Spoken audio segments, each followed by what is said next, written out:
PSC ഇൻഫിനിറ്റിലേക്ക് എല്ലാവർക്കും സ്വാഗതം. വരാൻ പോകുന്ന company board LGS, Bevco LDC, VFA തുടങ്ങി പരീക്ഷകൾക്ക് വളരെയധികം ഉപകാരപ്പെടുന്ന കുറച്ച് മുൻവർഷ ചോദ്യങ്ങളാണ് ഇന്നിവിടെ ചെയ്യാനായിട്ട് പോകുന്നത്. അറിയാത്ത പോയിന്റ്സ് ഉണ്ടെങ്കിൽ നോട്ടിലേക്ക് എഴുതി പഠിക്കാനായിട്ട് ശ്രമിക്കുക. പിന്നീട് റിവിഷൻ ചെയ്യാനും മറക്കരുത്. അപ്പോൾ നമുക്ക് ക്വസ്റ്റ്യനിലേക്ക് കടക്കാം. ഒന്നാമത്തെ ചോദ്യം, വേദാധികാര നിരൂപണം ആരുടെ കൃതിയാണ്? വേദാധികാര നിരൂപണം ആരുടെ കൃതിയാണ്? ഉത്തരം ഓപ്ഷൻ ബി, ചട്ടമ്പി സ്വാമികൾ. ചട്ടമ്പി സ്വാമികൾ.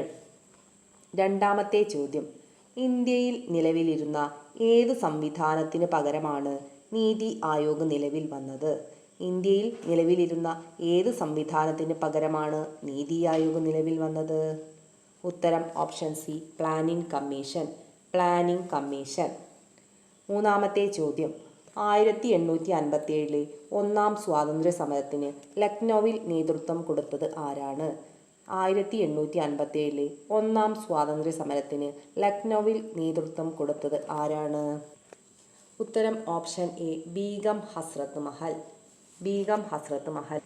നാലാമത്തെ ചോദ്യം, താഴെ പറയുന്നവയിൽ ഏത് സംഭവമാണ് റൗലറ്റ് നിയമത്തിനെതിരായ പ്രതിഷേധവുമായി ബന്ധപ്പെട്ടത്?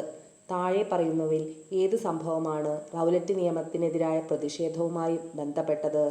ഉത്തരം ഓപ്ഷൻ ഡി, ജാലിയൻ വാലാബാഗ് കൂട്ടക്കൊല. ജാലിയൻ വാലാബാഗ് കൂട്ടക്കൊല. അഞ്ചാമത്തെ ചോദ്യം, അഹമ്മദാബാദ് തുണിമിൽ സമരത്തിന് കാരണമായ സംഭവം ഏതാണ്? അഹമ്മദാബാദ് തുണിമിൽ സമരത്തിന് കാരണമായ സംഭവം ഏതാണ്? ഉത്തരം option B, plague bonus. Plague bonus. ആറാമത്തെ ചോദ്യം PSC ഡിലീറ്റ് ചെയ്തിട്ടുണ്ട്. ഏഴാമത്തെ ചോദ്യം, സഹോദരൻ അയ്യപ്പൻ നേതൃത്വം നൽകിയ സാംസ്കാരിക പ്രസ്ഥാനം ഏതാണ്? സഹോദരൻ അയ്യപ്പൻ നേതൃത്വം നൽകിയ സാംസ്കാരിക പ്രസ്ഥാനം ഏതാണ്? വിദ്യാപോഷിണി. ഉത്തരം ഓപ്ഷൻ സി, വിദ്യാപോഷിണി. എട്ടാമത്തെ ചോദ്യം, കേരളത്തിലെ നിയമസഭാ മണ്ഡലങ്ങളുടെ എണ്ണം എത്രയാണ്? കേരളത്തിലെ നിയമസഭാ മണ്ഡലങ്ങളുടെ എണ്ണം എത്രയാണ്? ഉത്തരം ഓപ്ഷൻ എ, 140. കേരളത്തിൽ നിയമസഭാ മണ്ഡലങ്ങളുടെ എണ്ണം 140 ആണ്. ഒമ്പതാമത്തെ ചോദ്യം, സ്വാതന്ത്ര്യ സമരകാലത്തെ മലയാള പത്രം സ്വദേശാഭിമാനിയുടെ ആദ്യ പത്രാധിപർ ആരാണ്? സ്വാതന്ത്ര്യ സമരകാലത്തെ മലയാള പത്രമായ സ്വദേശാഭിമാനിയുടെ ആദ്യ പത്രാധിപർ ആരാണ്? ഉത്തരം option D, CP Govinda Pillai. CP ഗോവിന്ദപിള്ളയാണ് സ്വദേശാഭിമാനിയുടെ ആദ്യ പത്രാധിപർ. പത്താമത്തെ ചോദ്യം, മാറുമറയ്ക്കൽ സമരം എന്ന പേരിൽ അറിയപ്പെട്ട പ്രക്ഷോഭം ഏതാണ്? മാറുമറയ്ക്കൽ സമരം എന്ന പേരിൽ അറിയപ്പെട്ട പ്രക്ഷോഭം ഏതാണ്? ചാന്നാർ ലഹളയാണ്. ചാന്നാർ ലഹള. 11ാമത്തെ ചോദ്യം, താഴെ പറയുന്നവരിൽ ആരാണ് ബ്രിട്ടീഷ് ഭരണത്തിനെതിരെ പോരാടിയ പഴശ്ശിരാജയെ സഹായിച്ചത്? താഴെ പറയുന്നവരിൽ ആരാണ് ബ്രിട്ടീഷ് ഭരണത്തിനെതിരായി പോരാടാൻ പഴശ്ശിരാജയെ സഹായിച്ചത്? തലയ്ക്കൽ ചന്തു. ഉത്തരം ഓപ്ഷൻ സി, തലയ്ക്കൽ ചന്തു. 12ാമത്തെ ചോദ്യം, വിവരാവകാശ നിയമപ്രകാരം പൊതുജനങ്ങൾക്ക് വിവരങ്ങൾ നൽകുന്നതിൽ കാലതാമസം ഉണ്ടായാൽ ചുമതലപ്പെട്ട ഉദ്യോഗസ്ഥൻ ഓരോ ദിവസത്തിനും ഒടുക്കേണ്ട പിഴ എത്രയാണ്? 250 രൂപ. ശരിയുത്തരം ഓപ്ഷൻ എ, 250 രൂപ. 13ാമത്തെ ചോദ്യം, രാജ്യസഭയിലെ അംഗങ്ങളെ തിരഞ്ഞെടുക്കുന്നത് ആരാണ്? രാജ്യസഭയിലെ അംഗങ്ങളെ തിരഞ്ഞെടുക്കുന്നത് ആരാണ്?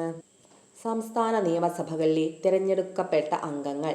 ഉത്തരം ഓപ്ഷൻ സി, സംസ്ഥാന നിയമസഭകളിലെ തിരഞ്ഞെടുക്കപ്പെട്ട അംഗങ്ങളാണ് രാജ്യസഭയിലെ അംഗങ്ങളെ തിരഞ്ഞെടുക്കുന്നത്. 14ാമത്തെ ചോദ്യം, സൈമൺ കമ്മീഷനെതിരെ നടന്ന പ്രകടനത്തിൽ ഉണ്ടായ ലാത്തിച്ചാർജിൽ പരിക്കേറ്റതിനെ തുടർന്ന് മരണമടഞ്ഞ ദേശസ്നേഹി ആരാണ്?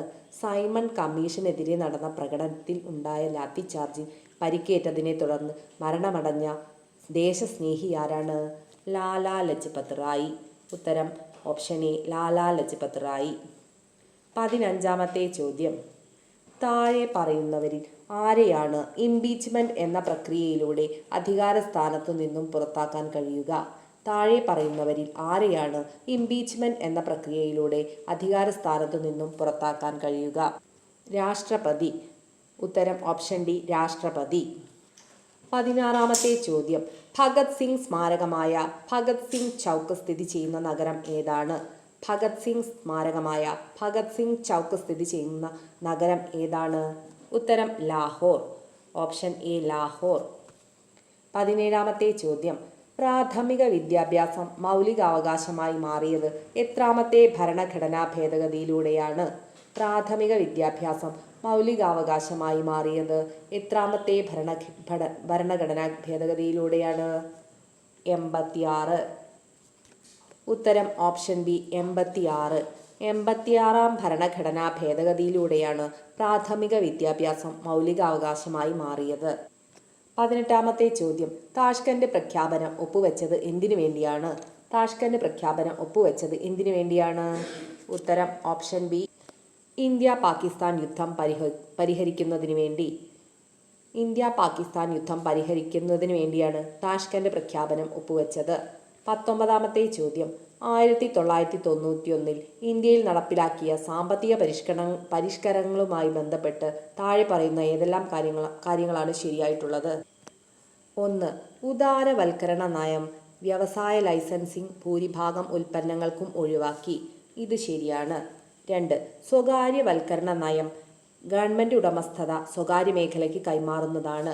ഇതും ശരിയാണ്. 3. ആഗോളവൽക്കരണ നയം താരിഫ് ഉയർത്തുന്നതിനും ക്വാട്ട കുറയ്ക്കുന്നതിനും വേണ്ടിയാണ്. ഇത് തെറ്റാണ്. അപ്പോൾ ശരിയുത്തരമായി വരുന്നത് ഓപ്ഷൻ എ 1ഉം 2ഉം ശരി. ഉത്തരം 1ഉം 2ഉം ശരി. 20-ാമത്തെ ചോദ്യം, കൂട്ടത്തിൽ ചേരാത്തത് ഏതാണ്? ഉത്തരം ഓപ്ഷൻ ഡി മെഡിക്കൽ ഗവേഷണത്തിനുള്ള ഇന്ത്യൻ കൗൺസിൽ. ബാക്കി 3ഉം വിദ്യാഭ്യാസവുമായി ബന്ധപ്പെട്ടതാണ്. 21-ാമത്തെ ചോദ്യം, ഇന്ത്യയിലെ ഗ്രാമീണ മേഖലയിലുള്ള എല്ലാ ധനകാര്യ പ്രവർത്തനങ്ങളെയും ഏകോപിപ്പിക്കുന്ന ബാങ്ക് ഏതാണ്? ഇന്ത്യയിലെ ഗ്രാമീണ മേഖലയിലുള്ള എല്ലാ ധനകാര്യ പ്രവർത്തനങ്ങളെയും ഏകോപിപ്പിക്കുന്ന ബാങ്ക് ഏതാണ്? ഉത്തരം നബാർഡ്. ഉത്തരം ഓപ്ഷൻ ഡി ദേശീയ ഗ്രാമീണ വികസന ബാങ്ക് അഥവാ നബാർഡ്. 22-ാമത്തെ ചോദ്യം, ഏത് സംവിധാനത്തിൻ്റെ പിൻഗാമിയായാണ് 1995 ലോക വ്യാപാര സംഘടന നിലവിൽ വന്നത്? ഏത് സംവിധാനത്തിൻ്റെ പിൻഗാമിയായാണ് 1995 ലോക വ്യാപാര സംഘടന നിലവിൽ വന്നത്? ഉത്തരം ഓപ്ഷൻ എ ഗാട്ട്. ഗാട്ടിൻ്റെ പിൻഗാമിയായാണ് 1995 ലോക വ്യാപാര സംഘടന നിലവിൽ വന്നത്. 23-ാമത്തെ ചോദ്യം, അടിയന്തരാവസ്ഥ കാലത്ത് ഇന്ത്യയുടെ പ്രസിഡന്റ് ആരാണ്? അടിയന്തരാവസ്ഥ കാലത്ത് ഇന്ത്യയുടെ പ്രസിഡന്റ് ആരാണ്? ഫക്രുദ്ദീൻ അലി അഹമ്മദ്. ഉത്തരം ഓപ്ഷൻ സി ഫക്രുദ്ദീൻ അലി അഹമ്മദ്. 24-ാമത്തെ ചോദ്യം, ഇന്ത്യയുടെ കയറ്റുമതി കൂടുതലും ഏത് രാജ്യത്തേക്കാണ്? ഇന്ത്യയുടെ കയറ്റുമതി കൂടുതലും ഏത് രാജ്യത്തേക്കാണ്? ഉത്തരം ഓപ്ഷൻ ബി അമേരിക്ക. അമേരിക്കയിലേക്കാണ് ഇന്ത്യയുടെ കയറ്റുമതി കൂടുതലും നടക്കുന്നത്. 25-ാമത്തെ ചോദ്യം, ഇന്ത്യയുടെ ധരാതലീയ ഭൂപടങ്ങൾ നിർമ്മിക്കുന്ന ഔദ്യോഗിക ഏജൻസിയായ സർവേ ഓഫ് ഇന്ത്യയുടെ ആസ്ഥാനം ഏതാണ്? ഇന്ത്യയുടെ ധരാതലീയ ഭൂപടങ്ങൾ നിർമ്മിക്കുന്ന ഔദ്യോഗിക ഏജൻസിയായ സർവേ ഓഫ് ഇന്ത്യയുടെ ആസ്ഥാനം ഏതാണ്? ഉത്തരം ഓപ്ഷൻ ബി ഡെറാഡൂൺ. 26-ാമത്തെ ചോദ്യം, പ്രകൃതിയിലെ ബോൺസായ് എന്ന് വിശേഷിപ്പിക്കപ്പെടുന്ന വനങ്ങൾ ഏതാണ്? പ്രകൃതിയിലെ ബോൺസായ് എന്ന് വിശേഷിപ്പിക്കപ്പെടുന്ന വനങ്ങൾ ഏതാണ്? ഉത്തരം ഓപ്ഷൻ ബി പർവ്വതമിത ശീതോഷ്ണ ചോല വനങ്ങൾ. പർവ്വതമിത ശീതോഷ്ണ ചോല വനങ്ങൾ. 27-ാമത്തെ ചോദ്യം, ഇന്ത്യയിൽ ആദ്യമായി ഒരു സസ്യത്തിൻ്റെ സംരക്ഷണാർത്ഥം സ്ഥാപിച്ച ദേശീയോദ്യാനം ഏതാണ്? ഇന്ത്യയിൽ ആദ്യമായി ഒരു സസ്യത്തിൻ്റെ സംരക്ഷണാർത്ഥം സ്ഥാപിച്ച ദേശീയോദ്യാനം ഏതാണ്? ഉത്തരം ഓപ്ഷൻ ഡി കുറിഞ്ഞിമല. 28-ാമത്തെ ചോദ്യം, ഞാറ്റുവേല ആരംഭിക്കുന്ന കാർഷിക മാസം ഏതാണ്? ഞാറ്റുവേല ആരംഭിക്കുന്ന കാർഷിക മാസമാണ് മേടം 1. ഉത്തരം ഓപ്ഷൻ ബി മേടം 1. 29-ാമത്തെ ചോദ്യം, നാണ്യവിളയായ റബ്ബർ കൃഷിക്ക് അനുയോജ്യമായ മണ്ണ് ഏതാണ്? നാണ്യവിളയായ റബ്ബർ കൃഷിക്ക് അനുയോജ്യമായ മണ്ണ് ഏതാണ്? ലാറ്ററൈറ്റ് മണ്ണ്. ഉത്തരം ഓപ്ഷൻ എ ലാറ്ററൈറ്റ് മണ്ണ്. 30-ാമത്തെ ചോദ്യം, കോട്നോപോളിസ് എന്ന് വിശേഷിപ്പിക്കപ്പെടുന്ന നഗരം ഏതാണ്? കോട്നോപോളിസ് എന്ന് വിശേഷിപ്പിക്കപ്പെടുന്ന നഗരം ഏതാണ്? ഉത്തരം ഓപ്ഷൻ സി മുംബൈ. മുംബൈ. 31-ാമത്തെ ചോദ്യം. കേരളത്തിലെ ഇടത്തരം നദികളിൽ പെടാത്തത് ഏതാണ്? ഉത്തരം ഓപ്ഷൻ ബി കല്ലടയാർ. കല്ലടയാർ. 32-ാമത്തെ ചോദ്യം. മലനാട് ഇല്ലാത്ത ജില്ല ഏതാണ്? മലനാട് ഇല്ലാത്ത ജില്ല ഏതാണ്? ഉത്തരം ഓപ്ഷൻ സി ആലപ്പുഴ. ആലപ്പുഴ. 33-ാമത്തെ ചോദ്യം. പമ്പാ നദിയുടെ വൃഷ്ടിപ്രദേശം എത്ര ചതുരശ്ര കിലോമീറ്ററാണ്? 2235 ചതുരശ്ര കിലോമീറ്റർ. ഉത്തരം ഓപ്ഷൻ എ 2235 ചതുരശ്ര കിലോമീറ്റർ. 34-ാമത്തെ ചോദ്യം. പാലക്കാട് ചുരത്തിലൂടെ കടന്നു പോകുന്ന ദേശീയപാത ഏതാണ്? പാലക്കാട് ചുരത്തിലൂടെ കടന്നു പോകുന്ന ദേശീയപാത ഏതാണ്? NH-45. ഉത്തരം ഓപ്ഷൻ ഡി NH-544. NH-544 ആണ് പാലക്കാട് ചുരത്തിലൂടെ കടന്നു പോകുന്ന ദേശീയപാത. 35-ാമത്തെ ചോദ്യം. ഇന്ത്യ ഏറ്റവും കുറഞ്ഞ ദൂരം അതിർത്തി പങ്കിടുന്ന രാജ്യം ഏതാണ്? ഇന്ത്യ ഏറ്റവും കുറഞ്ഞ ദൂരം അതിർത്തി പങ്കിടുന്ന രാജ്യം ഏതാണ്? അഫ്ഗാനിസ്ഥാൻ. അഫ്ഗാനിസ്ഥാൻ. 36-ാമത്തെ ചോദ്യം. ഉഷ്ണകാലത്ത് പശ്ചിമ ബംഗാളിൽ അനുഭവപ്പെടുന്ന ഇടിയോടുകൂടിയ ശക്തമായ മഴയുടെ പേരെന്താണ്? ഉഷ്ണകാലത്ത് പശ്ചിമ ബംഗാളിൽ അനുഭവപ്പെടുന്ന ഇടിയോടുകൂടിയ ശക്തമായ മഴയാണ് കാൽ ബൈശാഖി. ഉത്തരം കാൽ ബൈശാഖി. 37-ാമത്തെ ചോദ്യം. ഉത്തര കേരളത്തിലെ ഏക ശുദ്ധജല തടാകം ഏതാണ്? ഉത്തര കേരളത്തിലെ ഏക ശുദ്ധജല തടാകമാണ് ഓപ്ഷൻ സി പൂക്കോട് തടാകം. പൂക്കോട് തടാകമാണ് ഉത്തര കേരളത്തിലെ ഏക ശുദ്ധജല തടാകം. 38-ാമത്തെ ചോദ്യം. മുംബൈ സഞ്ജയ് ഗാന്ധി നാഷണൽ പാർക്കിൽ വെച്ച് ഈയിടെ മരണപ്പെട്ട സിംഹം ഏതാണ്? ഉത്തരം ഓപ്ഷൻ എ ജസ്പ. 39-ാമത്തെ ചോദ്യം. കേരളത്തിലെ ഇപ്പോഴത്തെ ഫിഷറീസ് വകുപ്പ് മന്ത്രി ആരാണ്? കേരളത്തിലെ ഇപ്പോഴത്തെ ഫിഷറീസ് വകുപ്പ് മന്ത്രി ആരാണ്? 39-ാമത്തെ ചോദ്യം. കേരളത്തിലെ ഇപ്പോഴത്തെ ഫിഷറീസ് വകുപ്പ് മന്ത്രിയാണ് സജി ചെറിയാൻ. സജി ചെറിയാനാണ് ഇപ്പോഴത്തെ ഫിഷറീസ് വകുപ്പ് മന്ത്രി. 40-ാമത്തെ ചോദ്യം. ഉപദ്വീപീയ നദികളിൽ ഏറ്റവും നീളം കൂടിയത് ഏതാണ്? ഉപദ്വീപീയ നദികളിൽ ഏറ്റവും നീളം കൂടിയത് കൃഷ്ണയാണ്. Option B Krishna. Option A Godavari. ഗോദാവരിയാണ് ഉപദ്വീപീയ നദികളിൽ ഏറ്റവും നീളം കൂടിയ നദി. 41-ാമത്തെ ചോദ്യം. തീരപ്രദേശം കേരളത്തിലെ മൊത്തം ഭൂവിസ്തൃതിയുടെ എത്ര ശതമാനമുണ്ട്? തീരപ്രദേശം കേരളത്തിൻ്റെ മൊത്തം ഭൂവിസ്തൃതിയുടെ എത്ര ശതമാനമുണ്ട്? ഉത്തരം ഓപ്ഷൻ ബി 12%. 12% തീരപ്രദേശമാണ് കേരളത്തിൻ്റെ മൊത്തം ഭൂവിസ്തൃതിയുടെ ശതമാനമായിട്ടുള്ളത്. 12%. 42-ാമത്തെ ചോദ്യം. ചണം ഉൽപാദനത്തിൽ ലോകത്ത് 2-ാം സ്ഥാനമുള്ള രാജ്യം ഏതാണ്? ചണം ഉൽപാദനത്തിൽ ലോകത്ത് 2-ാം സ്ഥാനമുള്ള രാജ്യം ഏതാണ്? ഉത്തരം ഓപ്ഷൻ സി ഇന്ത്യ. ഇന്ത്യ. 43-ാമത്തെ ചോദ്യം. മികച്ച തദ്ദേശ സ്വയംഭരണ സ്ഥാപനങ്ങൾക്ക് കേരള സർക്കാർ നൽകുന്ന ട്രോഫിയുടെ പേരെന്താണ്? മികച്ച തദ്ദേശ സ്വയംഭരണ സ്ഥാപനങ്ങൾക്ക് കേരള സർക്കാർ നൽകുന്ന ട്രോഫിയാണ് സ്വരാജ് ട്രോഫി. ഉത്തരം ഓപ്ഷൻ എ സ്വരാജ് ട്രോഫി. 44-ാമത്തെ ചോദ്യം. താഴെ തന്നിരിക്കുന്ന പ്രസ്താവനയിൽ ശരിയായത് കണ്ടെത്തുക. 1. സ്വതന്ത്ര ഇന്ത്യയിൽ ആദ്യമായി വ്യാവസായിക നയം രൂപീകരിച്ചത് 1948-ലാണ്. 1 ശരിയാണ്. 2. ഇന്ത്യൻ ആസൂത്രണത്തിൻ്റെ പിതാവ് ജവഹർലാൽ നെഹ്റു ആണ്. ഇത് തെറ്റാണ്. ഇന്ത്യൻ ആസൂത്രണത്തിൻ്റെ പിതാവ് എം വിശ്വേശ്വരയ്യയാണ്. 3. ആസൂത്രണ കമ്മീഷൻ 1900 ആഗസ്റ്റ് 15-ന് നിലവിൽ വന്നു. ഇതും തെറ്റാണ്. ഈ ആസൂത്രണ കമ്മീഷൻ നിലവിൽ വന്നത് 1950 മാർച്ച് 15-നാണ്. മാർച്ച് 15-ന്. 4. MN റോയ് ആവിഷ്കരിച്ച പദ്ധതിയാണ് ജനകീയ പദ്ധതി. ഇത് ശരിയാണ്. അപ്പോൾ ശരിയുത്തരമായി വരുന്നത് ഓപ്ഷൻ ഡി 1ഉം 4ഉം ശരി. ഓപ്ഷൻ ഡി 1ഉം 4ഉം ശരി. 45-ാമത്തെ ചോദ്യം. താഴെ കൊടുത്തിരിക്കുന്ന പഞ്ചവത്സര പദ്ധതികളിൽ ഉചിതമായത് ഏത്? 1. 5-ാം പഞ്ചവത്സര പദ്ധതി 1974-79 കാലയളവിൽ ദാരിദ്ര്യ നിർമ്മാർജ്ജനത്തിന് പ്രാധാന്യം നൽകി. ഇത് ശരിയാണ്. 2.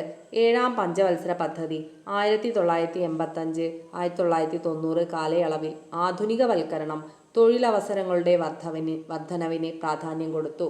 ഇതും ശരിയാണ്. 3. 10-ാം പഞ്ചവത്സര പദ്ധതി 2002-2007 കാലയളവിൽ മൂലധനം നിക്ഷേപം വർദ്ധിപ്പിക്കുക ലക്ഷ്യം. ഇതും ശരിയാണ്. 4. പന്ത്രണ്ടാം പഞ്ചവത്സര പദ്ധതി 2012-2017 കാലയളവിൽ മാനവശേഷി വികസനത്തിന് ഊന്നൽ നൽകി. ഇത് തെറ്റാണ്. അപ്പോൾ ശരി ഉത്തരം ഓപ്ഷൻ ബി 1, 2, 3 ശരി. 46-ാമത്തെ ചോദ്യം. ലിക്വിഡ് പാർട്ടി ഏത് രാജ്യത്തെ രാഷ്ട്രീയ പാർട്ടിയാണ്? ലിക്വിഡ് പാർട്ടി ഏത് രാജ്യത്തെ രാഷ്ട്രീയ പാർട്ടിയാണ്? ഉത്തരം ഓപ്ഷൻ ഡി ഇസ്രായേൽ. ഇസ്രായേലിലെ രാഷ്ട്രീയ പാർട്ടിയാണ് ലിക്വിഡ് പാർട്ടി. 47-ാമത്തെ ചോദ്യം. പ്രഭുസഭ എന്നറിയപ്പെടുന്നത് ഏത് രാജ്യത്തെ സഭയാണ്? പ്രഭുസഭ എന്നറിയപ്പെടുന്നത് ഏത് രാജ്യത്തെ സഭയാണ്? ഉത്തരം ഓപ്ഷൻ സി ഇംഗ്ലണ്ട്. ഇംഗ്ലണ്ടിലാണ് പ്രഭുസഭ എന്നറിയപ്പെടുന്ന സഭയുള്ളത്. 48-ാമത്തെ ചോദ്യം. ദേശീയ മനുഷ്യാവകാശ കമ്മീഷൻ എന്നത് ഒരു ചെയർപേഴ്സൺ, 5 മുഴുവൻ സമയ അംഗങ്ങൾ, 7 ഡീംഡ് അംഗങ്ങൾ ഉൾപ്പെടുന്നതാണ്. ശരി ഉത്തരം ഓപ്ഷൻ ഡി. ഒരു ചെയർപേഴ്സൺ, 5 മുഴുവൻ സമയ അംഗങ്ങൾ, 7 ഡീംഡ് അംഗങ്ങൾ ഉൾപ്പെടുന്നതാണ്. 49-ാമത്തെ ചോദ്യം. ആരുടെ നോവലാണ് വല്ലി? ആരുടെ നോവലാണ് വല്ലി? ഷീല ടോമി.